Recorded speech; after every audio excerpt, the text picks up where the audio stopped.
नमस्कार, आप देख रहे हैं न्यूज 24। आपके साथ मैं हूं रवि ठाकुर। जब से भारतीय सेना ने हिजबुल के चीफ रियाज नाइकू को ढेर किया है, पाकिस्तान में बैठे उसके आका बेचैन हैं।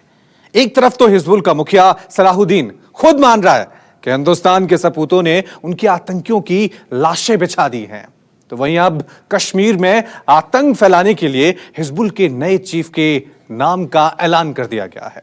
12वीं तक पढ़े इस डॉक्टर के सहारे हिजबुल अपने नापाक मंसूबे पूरे करने के ख्वाब देख रहा है, लेकिन हिंदुस्तानी सेना कह रही है कितने गाजी आए, कितने गाजी गए।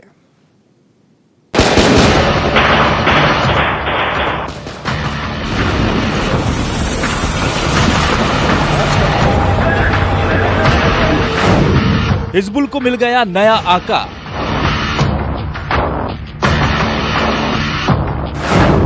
नाइकू के बाद हैदर बना बली का बकरा।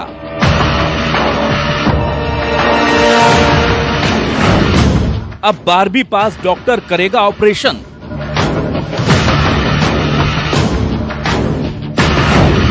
कितने गाजी आए, कितने गाजी गए।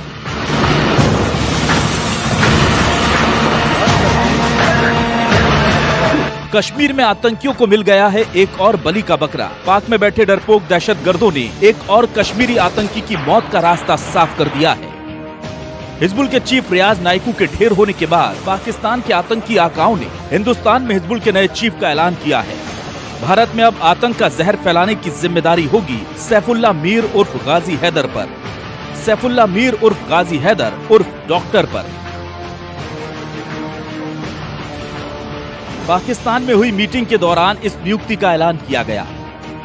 इस दौरान नाइकू और उसके सहयोगियों मोहम्मद बिन कासिब और मोहम्मद आदिल के सैन्य ऑपरेशन में मारे जाने पर आतंकी संगठनों ने अपनी छाती पीट कर दुख जताया।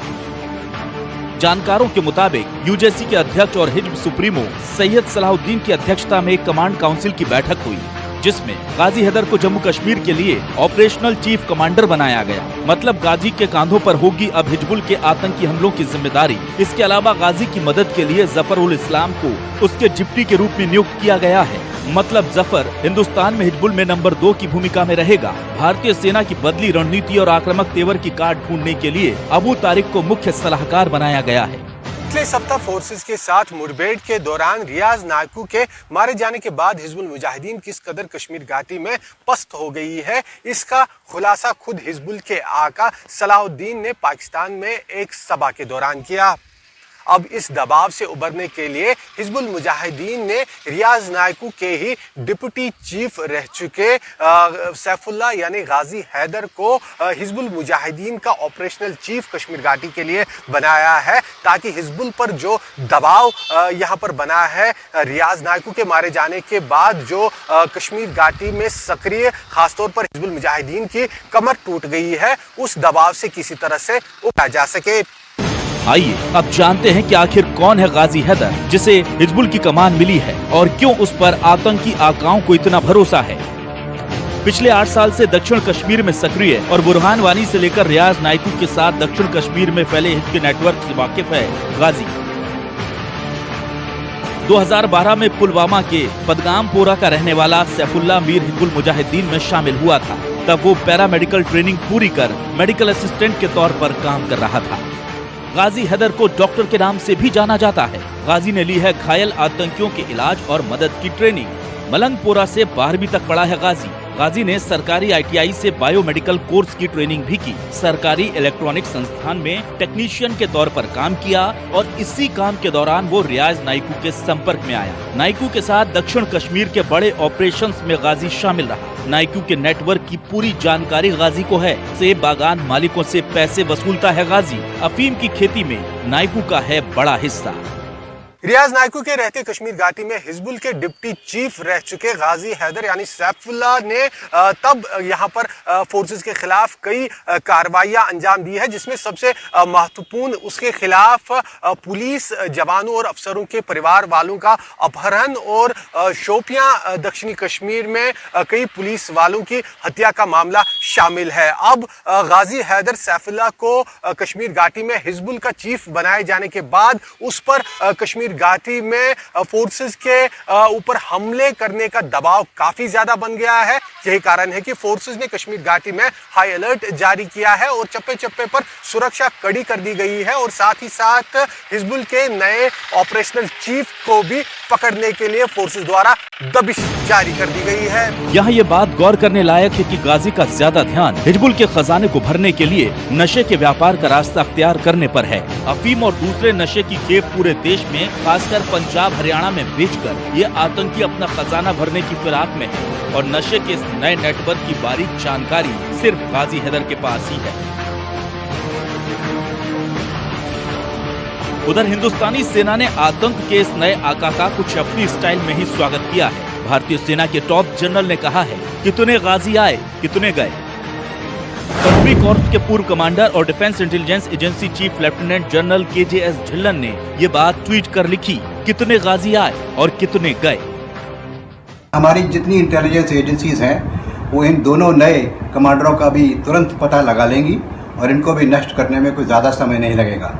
मुझे नहीं लगता कि इनके कुछ दिन या कुछ हफ्ते या मैक्सिमम कुछ मंथ्स में इनका नष्ट हो जाएगा। लेफ्टिनेंट जनरल KJS ढिल्लन का ये ट्वीट बताने के लिए काफी है कि हिजबुल की इस नई चुनौती को भारतीय सेना कितनी गंभीरता से लेती है। वैसे भी इस साल की शुरुआत से जिस तरह से हमारे शूरवीरों ने दहशतगर्दों को दोजख में पहुंचाने की कसम खाई है, उससे आतंकी आका हिले हुए हैं। वो पूरे पाकिस्तान में घूम घूम कर नए आतंकी भर्ती करने की कोशिश कर रहे हैं। कहते फिर रहे हैं कि हमारे 80 से ज्यादा आतंकी जनवरी से अब तक मारे जा चुके हैं। हिंदुस्तान का पलड़ा भारी है। हिजबुल मुजाहिदीन का प्रमुख सैयद सलाहुद्दीन POK में लोगों के सामने गिड़गिड़ा रहा है, क्योंकि अब वहाँ से कोई भी हिंदुस्तान की सीमा में दाखिल होने को तैयार नहीं।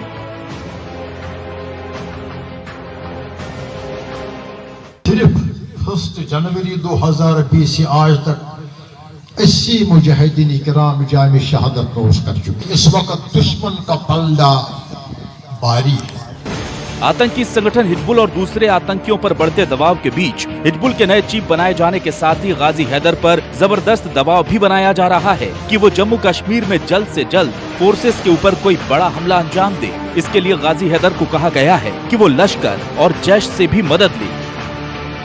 मतलब नई रणनीति के साथ हिजबुल अब नए हमले की फिराक में है, लेकिन हिंदुस्तान में भी तैयारी पूरी है। जो उसका मोस्ट जो एक्सपीरियंस लॉन्ग हैंडल लीडरशिप खत्म हो चुका था, उसका सिर्फ कारी यासीन मर गए, जैस का भी हो गया है, AGH की हो गया है, लेकिन लीडरशिप तो बनते रहता है जी। वो खुद बनाएंगे उसको, फिर उसके पीछे बढ़ेंगे। आर्टिकल 370 हटने के बाद से पाक परस्त आतंकियों का काउंटडाउन शुरू हो चुका है। सेना ने सबसे पहले दहशतगर्दों के मददगार बने देश के गद्दारों को ढूंढ ढूंढ कर उनका नेटवर्क तोड़ा, जिसमें सेना के देवेंद्र सिंह जैसे अफसर शामिल थे। इसके बाद चुन चुन कर आतंकियों को जहन्नुम भेज दिया। अब पाकिस्तान में बैठे इनके आका इनसे आखिरी लड़ाई लड़ने की बात कर रहे हैं और इसके लिए नया रास्ता चुनने की सलाह भी दे रहे हैं। 1 जनवरी से लेके अभी तक तकरीबन 62 से ज्यादा आतंकवादी हिजबुल मुजाहिदीन के मार दिए हैं। इससे ये पता लग रहा है कि कितना हतोत्साहित है इनका ऑर्गेनाइजेशन, कितना डिप्रेस्ड है, कितना डिमोरलाइज्ड है। मेरे ख्याल से ये एक अच्छी बात है हिंदुस्तान की सेना के लिए और आम हिंदुस्तानी के लिए। ये खुशखबरी है कि दुश्मन के रैंक एंड फाइल में अफरा तफरी है। बुरहान वानी के बाद नाइकू और अब गाजी हैदर की ताजपोशी। आतंक की दुनिया में हर रोज एक नई नियुक्ति होती है और जब तक वो कुछ बड़ा कर पाए उन्हें दोजख में पहुंचा दिया जाता है। ऐसे में हिजबुल सहित तमाम आतंकी जमातें अब सबसे ज्यादा परेशान। हालात ये हैं कि कश्मीर में आतंकियों के पास पोस्टर छापने के लिए चेहरे तक नहीं बचे। जब तक नए चेहरे के साथ वो आतंक का इश्तेहार निकालते हैं, तब तक उनके चेहरे पर भारतीय सेना मौत की कालिख बल देती है और इसके लिए ना तो हमारे वीर सपूत शहादत देने से पीछे हटते हैं और ना ही उनके साथी बदला लेने से। श्रीनगर से आसिफ सुहाब के साथ ब्यूरो रिपोर्ट, न्यूज़ 24।